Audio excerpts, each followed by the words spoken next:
Olá, sejam todos muito bem-vindos aqui no canal, que tem por objetivo contar histórias bíblicas em uma linguagem acessível a todos. E a nossa história de hoje está lá em Samuel, aliás, 1 Samuel, no capítulo 3.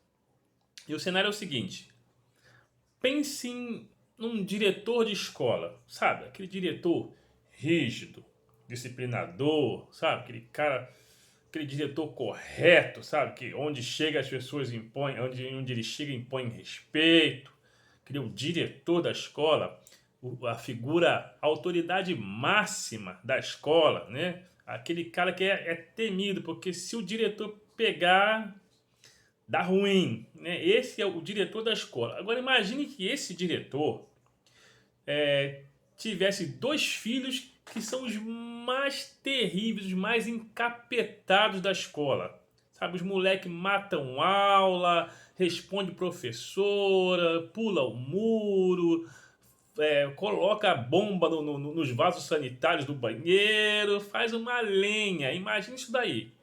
Esse era mais ou menos o cenário de 1 Samuel 3, né? Eli era o diretor da escola, né? Era a autoridade máxima. Eli era o sumo sacerdote e juiz de Israel. Ninguém era mais autoridade do que ele ali. Ele acumulava dois cargos importantíssimos, de suma importância. Mas ele tinha dois filhos que meio que colocava tudo isso a perder. Eles eram sacerdotes de Israel, mas eram corruptos, promíscuos, adúlteros, né? Enfim, nada, tudo que não deveriam ser, né? Os filhos de Eli eram, né? A saber, Rofini e Finéias. Bom, enquanto isso, né, o jovem Samuel, como já foi dito no capítulo anterior, ministrava no templo, né? Ele constava mais ou menos aí, segundo Flávio Joséfo, com a idade de seus 12 anos, mais ou menos, né? E nessa idade aí ele já estava começando a ser bem quisto por todas as pessoas, porque ele era um menino simpático, um menino bom, correto, né, etc. E aí, uma certa noite, ele foi dormir e ele ouviu uma voz o chamando, né? Uma voz o chamando. E essa voz, cada vez que essa voz chamava, ele ia até lá, o sacerdote Eli, achava que era o Eli, o sacerdote que o estava chamando. E ele, não, não te chamei não. E foi assim por 3 vezes, até que na terceira vez ele falou assim, ó, quando a voz te chamar de novo, você responde, fala que o teu servo escuta, né? Pode falar que sim, o que eu estou aqui. E assim foi feito. Na quarta vez, né, a voz o chamou de novo e ele falou: fala que o teu servo ouve. E era Deus chamando ele. E o que Deus fez foi justamente confirmar a profecia que já tinha sido feita ali no capítulo anterior, numa ocasião anterior, a respeito da casa de Eli, a respeito de Eli e de sua casa. E ele ouviu toda a profecia que Deus tinha dado para ele. E assim, e também foi a iniciação dele. A partir daquele momento, ele se tornou um profeta de Deus aos 12 anos de idade, né? De repente, acredito que seja o profeta mais novo de toda a história de Israel, né? Entrou para o Guinness, né? O profeta mais novo de todos. Então, ele daquela noite, em segundo lá, o capítulo 3 versículo 15, Samuel nem dormiu, né? Ele ficou deitado até de manhã, mas ele não conseguiu pregar o olho.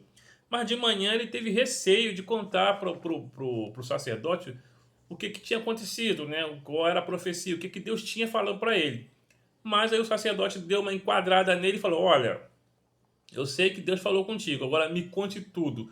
Por favor, não me esconda nada. Pode me contar tudo, independente do que for. Pode me contar, pode me falar tudinho, tintim por tintim. E até então o garoto realmente relatou para ele tudo que Deus tinha falado para ele. E que ele também já tinha ouvido antes, né?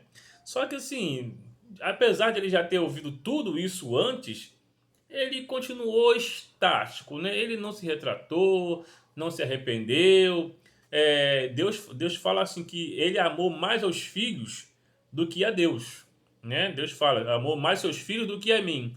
E isso aí é um exemplo claro, né? Por amor aos filhos, ele não sequer se retratou, não repreendeu os filhos, não tomou nenhuma atitude. É como se ele tivesse ido longe demais e agora fosse tarde. E ele preferiu ser condenado com os filhos do que tomar qualquer tipo de atitude. Ele ficou exatamente estático.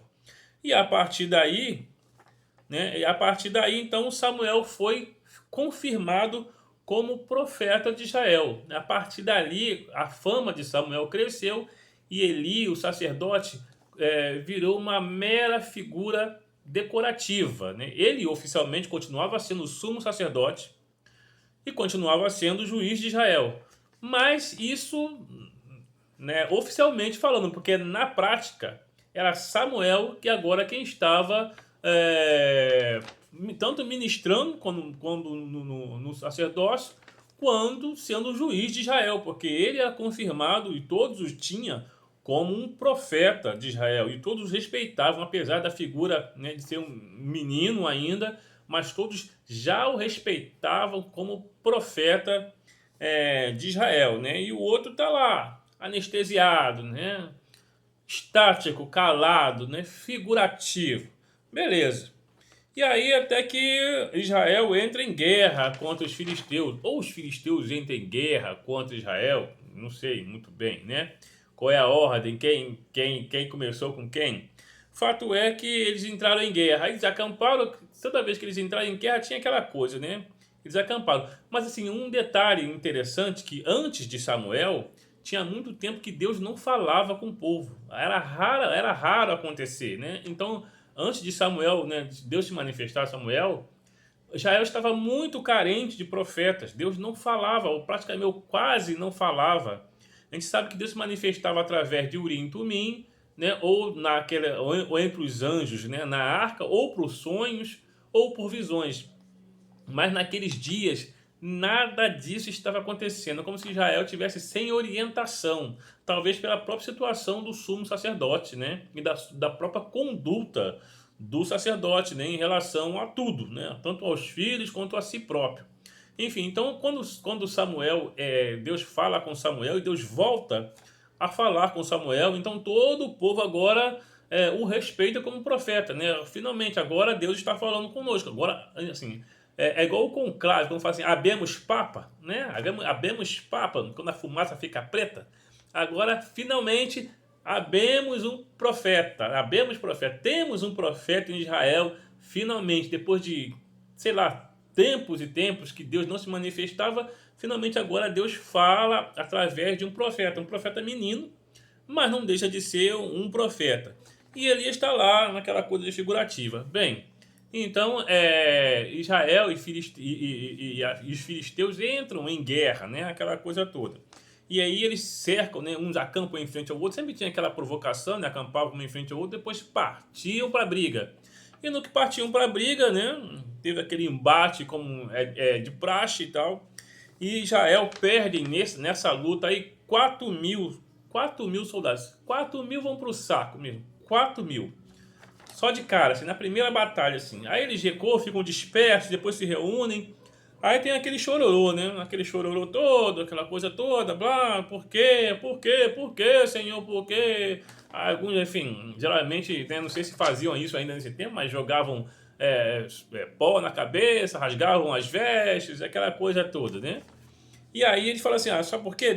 A gente perdeu, sabe por quê? Porque a arca não está conosco. Vamos fazer o seguinte, vamos mandar buscar a arca lá em Siló, né? Então eles têm essa brilhante ideia de mandarem buscar a arca lá em Siló, que estava lá no templo lá de Siló, sem autorização de ninguém, pelo menos não do sacerdote. Mandam buscar a arca para servirem como se fosse um talismã, né? Se eu tiver aqui a arca aqui, né, aí vai ser outra coisa. Só que ninguém podia tocar na arca. Era proibido tocar na arca. Era proibido conduzir a arca por pessoas comuns. Tinha que ser o que? Os sacerdotes. Só os sacerdotes, ou só os da casa de Levi, poderiam conduzir a arca de Deus. Não era qualquer um. Então quem que eles né, pegaram? Quem é que foi conduzir a arca? Quem?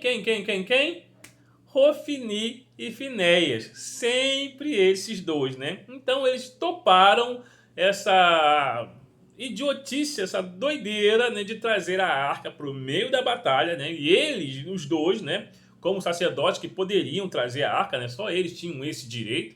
Então, como sacerdotes, eles puderam trazer a arca lá para o meio da batalha. E eles se prontificaram a carregar a arca, né, no meio da batalha. E aí a gente já sabe no que isso vai dar, né? A gente não sabe, né? Mas vocês podem imaginar no que isso vai dar, né? Só que isso já é um assunto para uma próxima história. E no mais, gente, se gostou do conteúdo, deixe aí o seu like, para fortalecer a gente. Se inscreva no canal, compartilhe se achar interessante. Fiquem com Deus e pense nisso.